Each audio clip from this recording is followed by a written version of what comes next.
Hi, my name is Samantha Wright. I'm from the University of Portland, presenting from Portland, Oregon. We're going to be talking about using GIS to analyze spatial patterns in industrial air pollution in Portland, Oregon. The study area is North Portland. Here's the North Portland community with the neighborhood and the University of Portland campus, and below, along the Willamette River, is the Swan Island industrial area. Now, the study was created in response to nuisance odor complaints by the entire community, thoughts that it might be harmful to the health of all of the population in this area.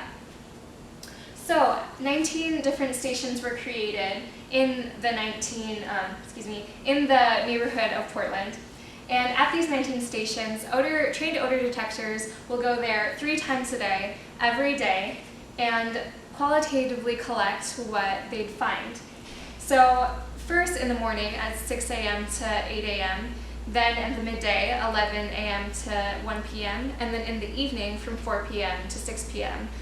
These odor detectors will walk around these 19 stations and collect what they are smelling. They report this back in industrial odor occurrence, the meteorological conditions, wind direction, but most importantly, what exactly, given a descriptor word, are they smelling? So this was reported back as it smells vegetative, or like wood smoke, diesel, paint, etc., etc. This data was put into a geographic information system and geospatially analyzed using the Kriging model. The 19 stations are in figures 2, 4, and 6 in green and red dots. The probability was calculated in the month of November, which happened to be which had higher concentrations of odor occurrences than in other months. So these probabilities were put into the 19 stations, and there was a spatial interpolation so we can better see the spatial pattern of probabilities of nuisance odor occurrences in the area. And what was found was that the morning and the midday had much higher probabilities than in the evening. And you can see that by the amount of reds and oranges found at the top 2, and the more greens and blues found in the evening here. You'll find here the variance, standard error in these probabilities. You'll notice that as the distance increases away from the stations, the more variance there is in the probability, but that's only about 0.01, so 1% of variance of the percentage of time you would walk outside and detect a nuisance odor in these areas.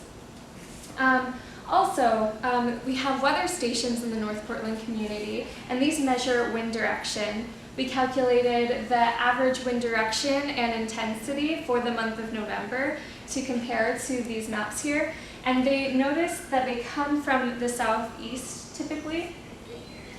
And matching these wind roses with these maps, we can better see a source of pollution, air pollution, in the Swan Island industrial area. And a likely source is the Western Star Truck plant, found right here. And to validate this, we looked at the qualitative data from the odor detectors and found that stations 13 through 16 had qualitative words such as paint. The Western Star Truck plant is a company that paints trucks, so this really follows the southeast wind pattern and the higher probability of nuisance odor detection in the morning, midday, and evening in the month of November. So in conclusion, we found that using GIS as a method to spatially interpolate probabilities for air pollution in the area of North Portland has been very effective, and we've been able to find a more likely source of air pollution, as well as find a possible pattern of higher probabilities in the morning, in the midday, than in the evening. Thank you.